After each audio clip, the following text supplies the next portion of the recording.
Nibyo koko filime nyinshi yagiye agaragaramo kandi zikanatuma izina rye rikomeza gutumbagira zabaga ari zakozwe na Sumubyara Rakesh Roshan. Ibi ngibi byatije umurindi abatemera ubuhanga bwe bakavuga ko ashoboye kubyina no gukina filime za se gusa. Gusa ariko ku rundi ruhande ibi ntibimubuza kuba ari umukinnyi mwiza ukina neza kandi ikirenze ibyo agahembwa amafaranga menshi Bollywood. Ikaze none kuri channel 250 mu kiganiro cyacu cy'umunsi nk'uko umwe mu bakunzi bacu yabidusabye tugiye kugaruka kuri amwe mu mateka ndetse n'urugendo rw'iki cyamamare muri sinema by'umwihariko y'Ubuhinde Rohit Roshan benshi bakunze kwitira Krishna cyangwa se Krishna. Mbere yuko ariko dutangiye ikiganiro cyacu reka tugusabe wowe utarabikora ukande subscribe kugira ngo ujye ubasha kubona byinshi bitandukanye ku myidagaduro mbonero kandi nshimire nawe wabikoze. Rohit Roshan wavutse ku itariki 10 z'ukwezi kwa mbere mu 1974 yavukiye mu mujyi wa Mumbai mu muryango w'ibyamamare by'i Bollywood. Papa w'umubyara Rakesh Roshan n'umwanditsi umuyobozi ndetse yanahoze ari umukinnyi w'amafilimi. Papa wa Krish kandi nawe ni umuhungu wa nyakwigendera Roshan Lina Grath uyu nguyu wari umucuranzi akaba n'umuririmbyi. Mama we kandi nawe ni umukobwa nyakwigendera G. Om Prakash uyu wari umuhanga mu gutunganya ndetse akanayobora amafilimi atandukanye mu Buhinde. Si ibyo gusa kuko na nyirarume wa Krish nawe ari umwanditsi w'indirimbo. Nubwo Rohit Roshan ari umuhindizme avuga ko atajya asenga ariko akemera ko imbaraga z'agatangaza zibaho. Akiri umwana muto Roshan yumvaga ari wenyine yigunze cyane. Ibintu byatewe nuko yavutse afite igikumwe cy'inyongera cyahujwe n'icyo ku kuboko kwe kw'iburyo. Uku kugaragara nk'ufite intoki 6 byatumye mu rungano rwe bamwishisha ndetse batangira kumwirinda cyangwa se kumuha akato kuko babonaga atari umuntu usanzwe nkabo. Kuba muri ubwo buzima byamuteye ibibazo ku ishuri ndetse n'uburwayi bwo kugira agahinda bwaje gukira avuye mu buryo bw'ibiganiro ibyo benshi bazi nka speech therapy. Kuvukira mu muryango w'ibyamamare gusa byatumye nawe amenyekana akiri muto dore ko sekuru we Prakash yamuzanye bwa mbere kuri kamera afite imyaka 6. Ahangaha hari muri filime yitwa Ash. Ni filime yasohotse mu 1980. Icyo gihe yishyuwe amapawundi 100 ni ukuvuga arenga hagati y'U131 y'amafaranga y'u Rwanda y'uyu munsi. Rohit Roshan yakomeje kugaragara mu mishinga itandukanye y'amafilime y'umuryango ariko mu buryo butemewe ari ukuza gukina akagenda. Uyu mugabo yaje kugira uruhare rw'umukinnyi ku giti cye afite imyaka 12. Ibintu byatumye yifuza ko umukinnyi w'igihe cyose atari ukumwifashisha gusa ariko papa waza kubyanga atsimbara ku kwibanda ku myigire ye kuko yumvaga ari muto ku buryo atabasha kwihitiramo. Afite imyaka 20 Krishna bamusanganye indwara ya scoliosis itaramwemeraga kubyina gukina amafilime cyangwa se no gukina abandi ibyo bita stand. Ingibi byatumye asubira inyuma muri kariyeri ye ariko amaherezo aza guhitamo kuba umukinnyi uko byagenda koze.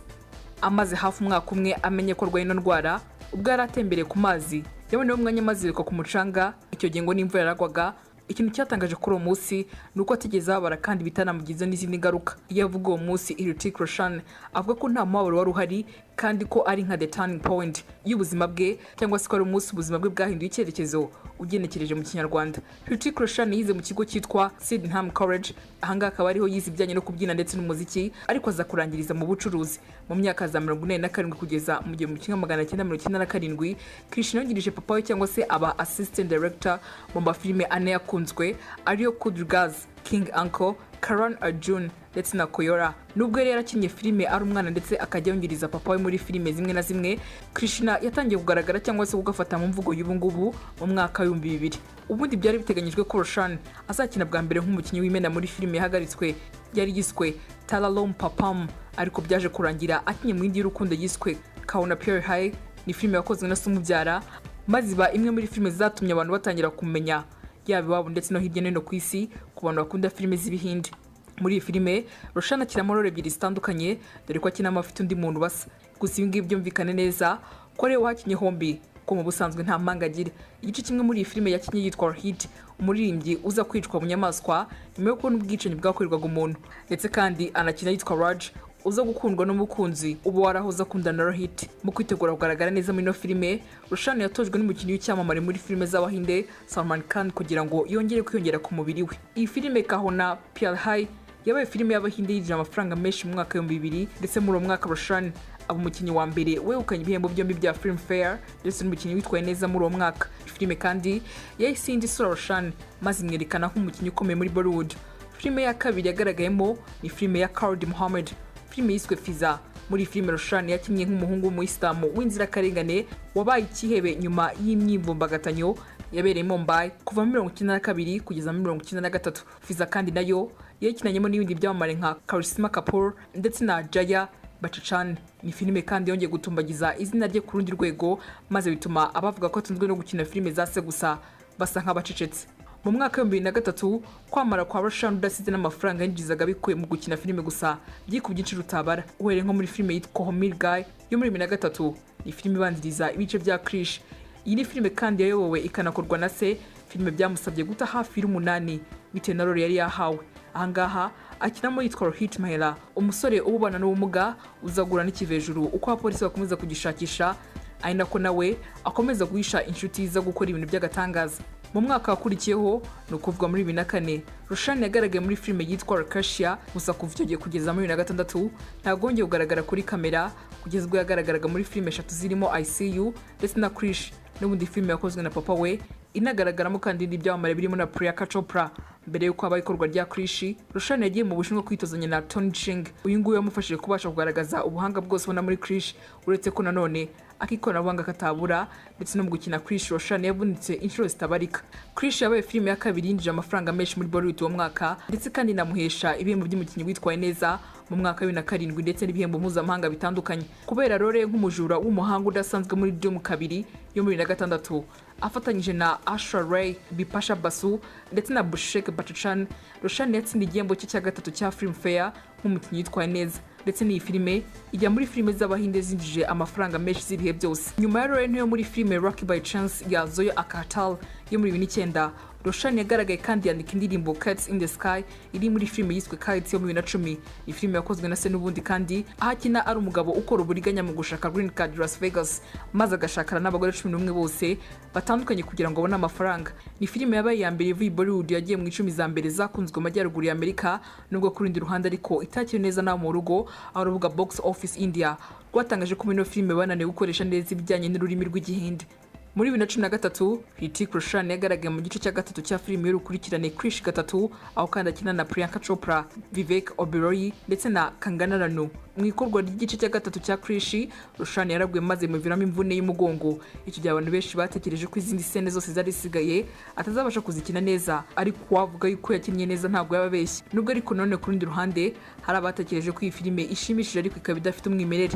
Abantu batandukanye hirya no hino ku isi bashimye cyane Roshan kuba yarabashije gukina role z'abantu batatu batandukanye muri ino filime, ndetse icyo gihe yahawe igihembo cya 11 cya Filmfare nk'umukinnyi mwiza. Igice cya gatatu cya Krish kandi kinjije miliyari hafi 3 z'amapawundi ku isi ubwo cyajyaga hanze. Ibi byatumye iba imwe muri filime zinjije amafaranga menshi kurusha izindi zibihe byose mu Buhinde.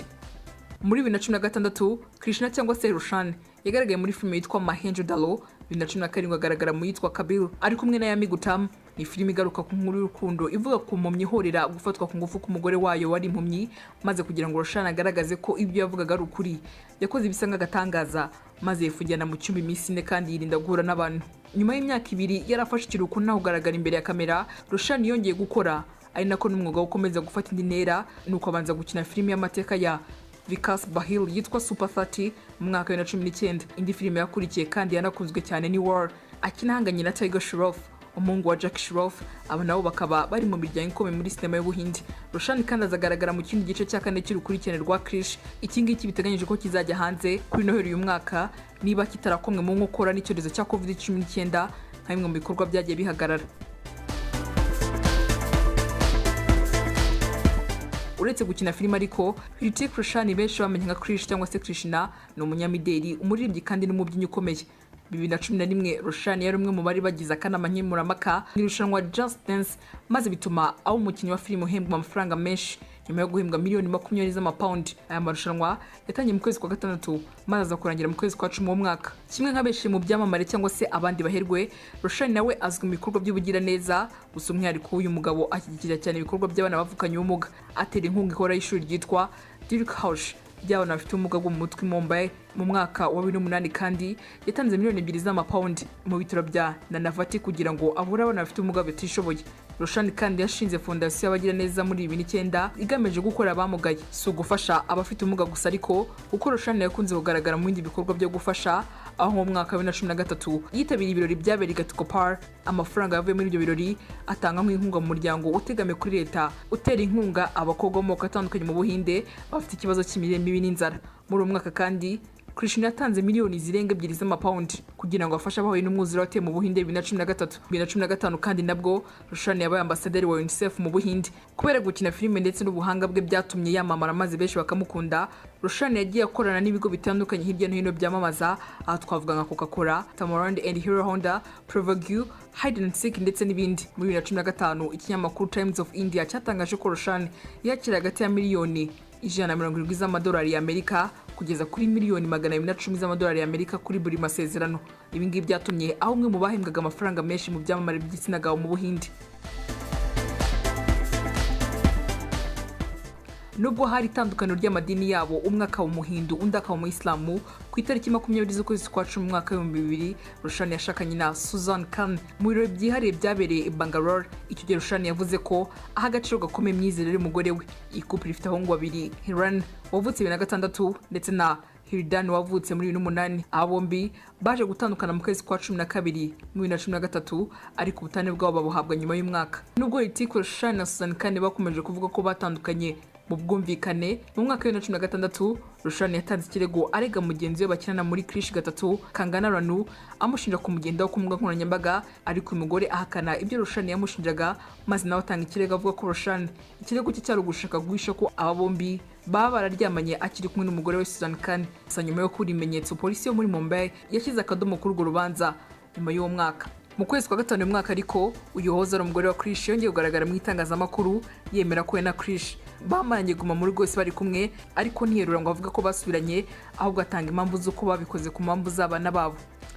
Roshani wigeze kugerageza gushaka kuva muri sinema bitewe n'uko abantu batese muri 2000 maze bakamundagaza urufaya rw'amasasu, ariko akaza kuyarokoka. Nyuma y'ukwezi ibyo ngibyo bibaye, amaze gukora trial album ye yise Heartthrob, ibinyamakuru byo muri Nepal byatangije igihuha kidafite shinge na rugero. Ni igihuha cyagiye gikwirakwira mu mijyi yo mu majyepfo ya Nepal kivuga ko uyu mukinnyi w'amafilime mu Buhinde Roshani yabwiye umunyamakuru ko yanga urunuka Nepal n'abaturage bayo. Icyo gihe byateje impaka zaje guteza imyigaragambyo ndetse n'ihagarikwa rya filime iyere yose yagaragayemo Roshani, yaba ari umukinnyi w'imena cyangwa se atari we.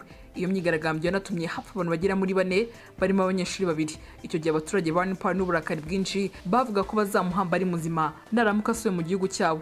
Kimwe nka Roshani wahakanye ko atigeze avuga amagambo asebanya kuri Nepal cyangwa se abaturage bayo, uruhande rwa televiziyo Star Plus yari yamwakiriye narwo rwavuze ko Roshani atigeze akora kuri Nepal. Iyo myigaragambyo yatuje ari uko Roshani yanditse impapuro 2 zisubiramo, ndetse icyo gihe umukinnyi wa filime ukomoka muri Nepal Manisha Koirala yafashije Roshani gukwirakwiza iyo nyandiko mu binyamakuru kuri televiziyo yaho. Nk'uko nabikomoje haruguru, umuhungu w'umukinnyi w'icyamamare muri Bollywood Roshani yatangiye kugaragara mu itangazamakuru kuva akiri muto, ku buryo hari n'abavugaga ko kwamara ke kwatumbagijwe n'ikintu wabo no kuba akomoka mu muryango w'ibyamamare gusa. Ariko ku rundi ruhande Roshani yemerwa nk'umwe mu bakinnyi b'Abahinde bafite impano itangaje mu gisekuru cye bitewe n'ubwitange ku murimo we ndetse n'ubushobozi bwo kwemeza cyane kuri buri role ahawe. Akaba umwe mu bantu bigoye guha role ngo ntayikine neza. Box office yo mu Buhinde yamushyize ku mwanya wa mbere w'abakinnyi beza muri 2003, 2004, 2006 ndetse na 2007 mu binyamakuru bitandukanye kandi ndetse n'izindi mbuga zitandukanye zikomeye ku isi zikora intonde zitandukanye z'ibyamamare. Uzasanga Roshani afatwa nk'umukinnyi mwiza, umubyinnyi mwiza, umuririmbyi mwiza. Ikirenze ibyo nayo wakana ukaba yagiza nkana nuko afite isura nziza yakurura buri mugore wese. Ibihembo byakuye mu gukina filime ntabwo yabara ngo birangize. 2006 Roshani mu bakinnyi 4 ba Bollywood barimo Priyanka Chopra, Kajol ndetse na Shah Rukh Khan bakora udukinisho duto mu Bwongereza bitewe n'icyubahiro bahabwa hamwe n'ubuhanga bagaragaje mu bikorwa byo gukina filime z'imide zikagera kure. Ibi ngibi byari mu gikorwa kizwi nka Brilliance Bollywood.